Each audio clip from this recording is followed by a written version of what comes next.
Hello and welcome साथियों, मेरा नाम है दिलबीर सिंह खालसा और आज की क्लास में मैं आप सबका करता हूं स्वागत है। साथियों, आज की क्लास में हम JKKS 2021 का जो पेपर हुआ है उसका पार्ट 3 डिस्कशन करने जा रहे हैं।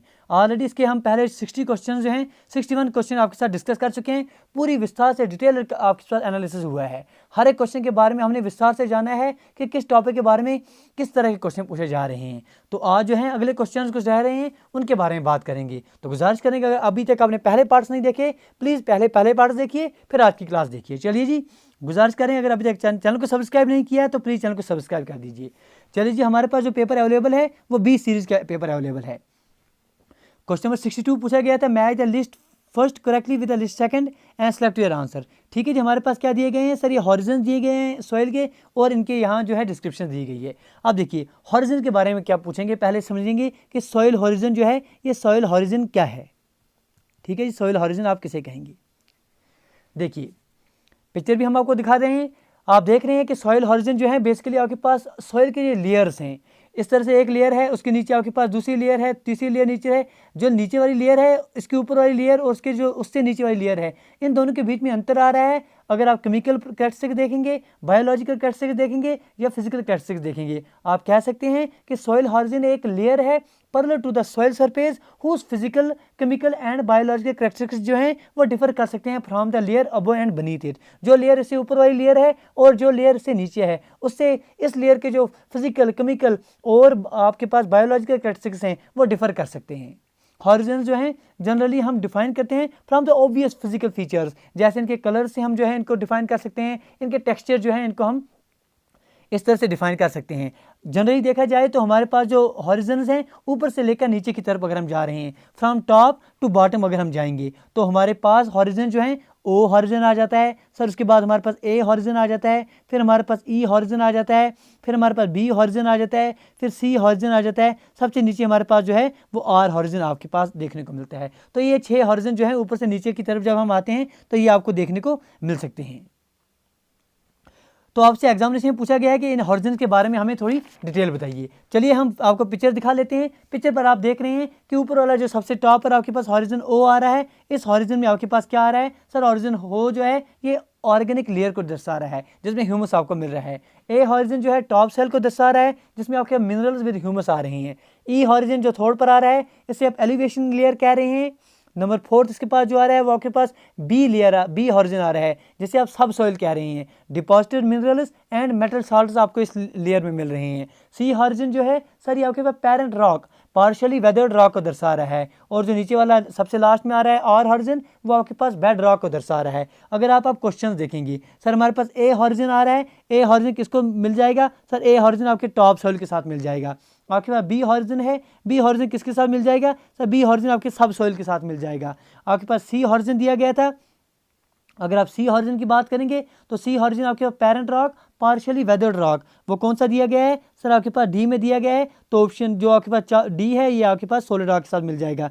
तो यही ऑप्शंस अगर आप देखते हैं तो हूबहू ऑप्शंस आपके ऑप्शन नंबर डी में जो है ये दिए गए हैं। ठीक है, जिसका करेक्ट आंसर जो है ऑप्शन नंबर डी आ जाएगा। चलिए आगे बढ़ेंगे। अगला क्वेश्चन नंबर 63 पूछा गया था, which quantum phenomena was Albert Einstein referring to in his expression spooky action at a distance. देखिए एक हमारे पास क्वांटम फिनोमेना होता है जिससे आप क्वांटम एंटेंगलमेंट कहते हैं। एंटेंगलमेंट, जो क्वांटम एंटेंगलमेंट है, आइंस्टाइन साहब ने इसे spooky action at a distance कहा था। आइंस्टाइन के मुताबिक मोस्ट फेमसली इन्होंने इसको जो आपके पास क्वांटम एंटेंगलमेंट का कंसेप्ट आ रहा है, इस क्वांटम एंटेंगलमेंट को इन्होंने नाम क्या दे दिया था, spooky action at a distance.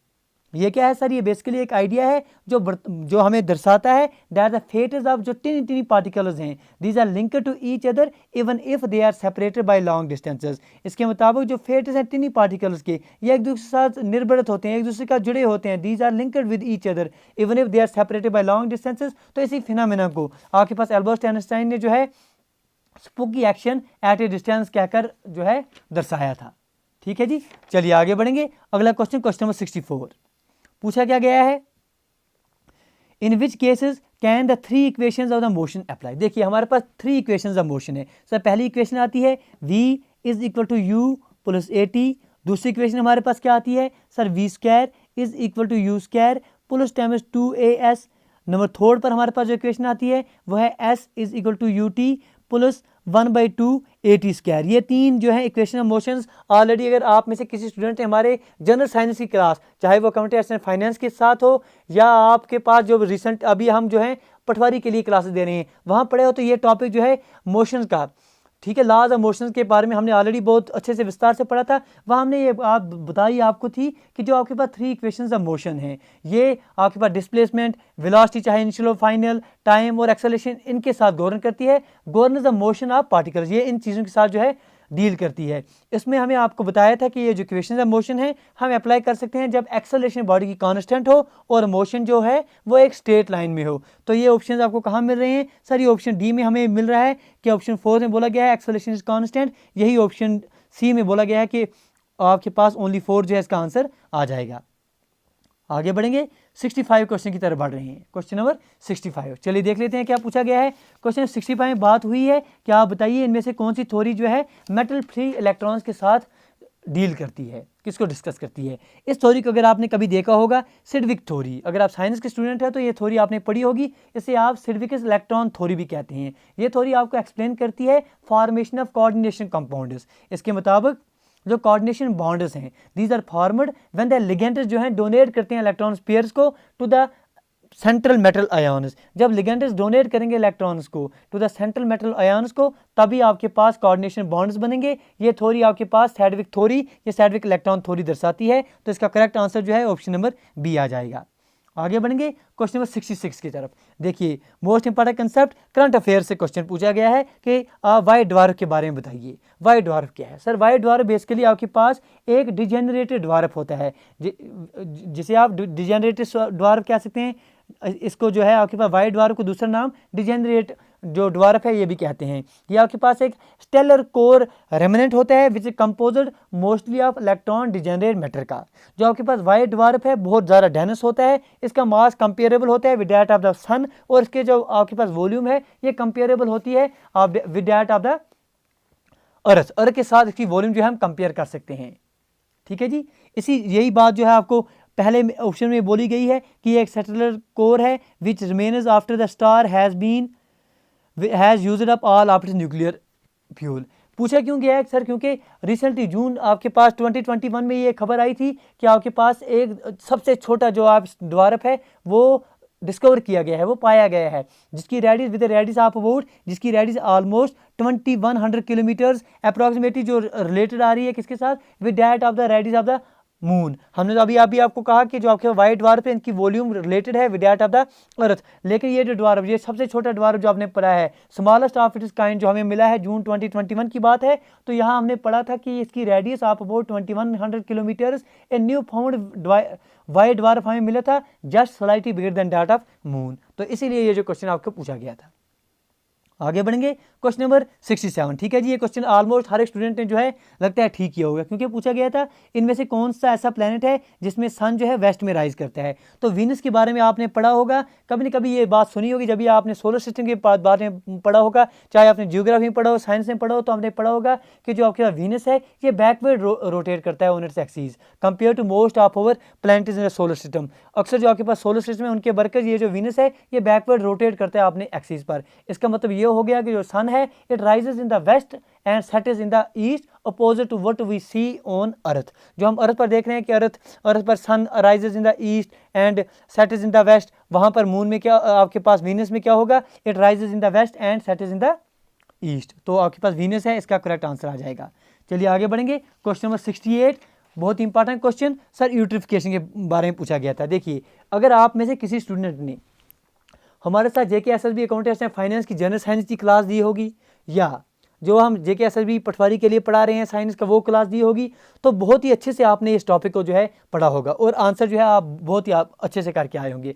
Eutrophication क्या है सर? आप कह सकते हैं कि एक ऐसा प्रोसेस है जिसमें या तो आपके पास पूरी की पूरी एंटायर बॉडी जो होती है वाटर की, या इसका कोई भी हिस्सा जो है ये प्रोग्रेसिवली एनरिच हो जाता है मिनरल्स के साथ, न्यूट्रिएंट के साथ, जिसकी वजह से इस न्यूट्रिएंट एंड इंड्यूस्ड एटमॉस्फेयर की वजह से जो आपके पास फाइटोप्लैंक्टन्स की प्रोडक्टिविटी है वो बढ़ जाती है। तो आपके पास A option natural ageing of lake by nutrient enrichment of water, ये बिल्कुल करेक्ट आंसर आ रहा है, ये आप करेक्ट करके आए होंगे। आगे बढ़ेंगे। By what factor is electromagnetic force stronger than the gravitation force. अगर आपने जो इंपॉर्टेंट फोर्स हैं ये कभी पढ़ी होंगी तो आपको पता होगा सर मैग्नेटिक फोर्स जो है इलेक्ट्रोमैग्नेटिक फोर्स बहुत ज़्यादा स्ट्रॉन्ग फोर्स होती है as compared to gravitation force. Almost 10⁻36 का फैक्टर से ये जो है ये ज़्यादा होती है as compared to gravitation force. तो इसका correct answer 10⁻36 option number D. आगे बढ़ेंगे सर, क्वेश्चन नंबर आपके पास आ रहा है, क्वेश्चन नंबर आपसे पूछा जा रहा है 70। क्वेश्चन नंबर 70 में क्या पूछा जा रहा है, चलिए हम देख लेते हैं कि क्वेश्चन नंबर 70 में क्या पूछ रहा है। हमें पूछ रहा है कि आप बताइए sir which are following is not true about the DNA के जो स्ट्रक्चर है उसके बारे में सच क्या नहीं है। पहली बात बोल रहा है कि DNA is double standard helix with sugar phosphate as backbone. Sir बिल्कुल करेक्ट आ रहा है। सी ऑप्शन में बोल रहा है कि DNA strand is run in the opposite direction, ये बात भी सिद्ध है।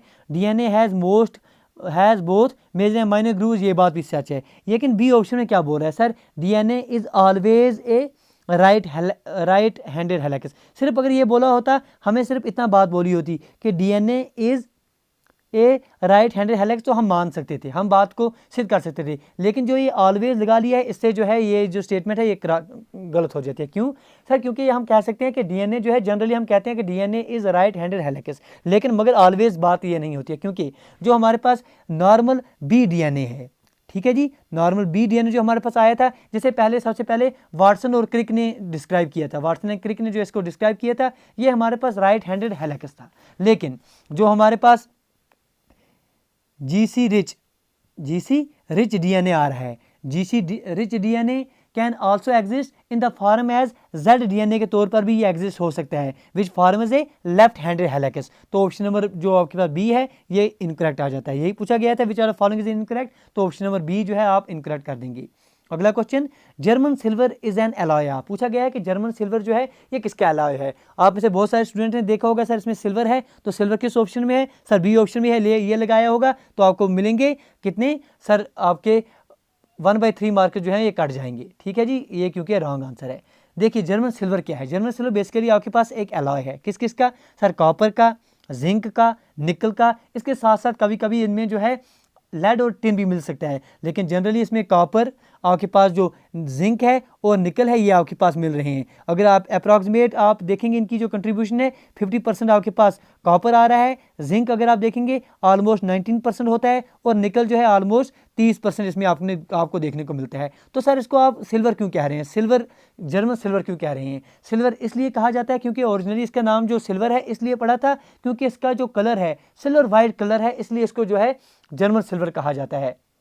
वाइट जो आपके पास सिल्वर वाइट कलर है, इसी वजह से इसमें सिल्वर का नाम आ रहा है। लेकिन जो है अब ये इस पर रोक लगाई गई है कि सिल्वर का इस्तेमाल, सिल्वर वोड का इस्तेमाल आप सिर्फ उन एलॉय में करेंगे जिनमें आपके पास सिल्वर मौजूद होगा। इसलिए जो है सिल्वर का उपयोग आप हमें रोक लगाई गई है कि सिल्वर का उपयोग आप किसी भी ऐसे चीज़ में नहीं कर सकते जो सिल्वर की तरह अपीयर हो रही हो। सिल्वर का उपयोग हम सिर्फ उन चीज़ों में कर सकते हैं, उन एलॉय में कर सकते हैं आप जिनमें सिल्वर मेटल मौजूद हो। लेकिन जो जर्मन सिल्वर है इसमें हम सिल्वर का उपयोग पहले से इसलिए कर रहे हैं क्योंकि जो ओरिजिनल नाम इसका था वो इसलिए पड़ा था क्योंकि इसमें सिल्वर वाइट कलर इसमें मौजूद था। और जर्मन क्यों कह रहे हैं, क्योंकि सर जो आपके पास ये इसकी डिस्कवरी है, इसको डिस्कवर किया था जर्मन E.A.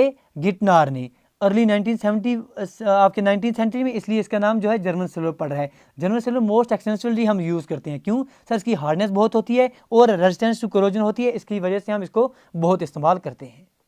आगे बढ़ेंगे, अगला क्वेश्चन 72 क्वेश्चन पूछा गया है, growth in response to touch stimulus is called. ठीक है जी, ये क्वेश्चन भी आप मोस्ट ऑफ स्टूडेंट्स ने ठीक ही होगा, इसको आप थिग्मोट्रॉपिज्म कहते हैं।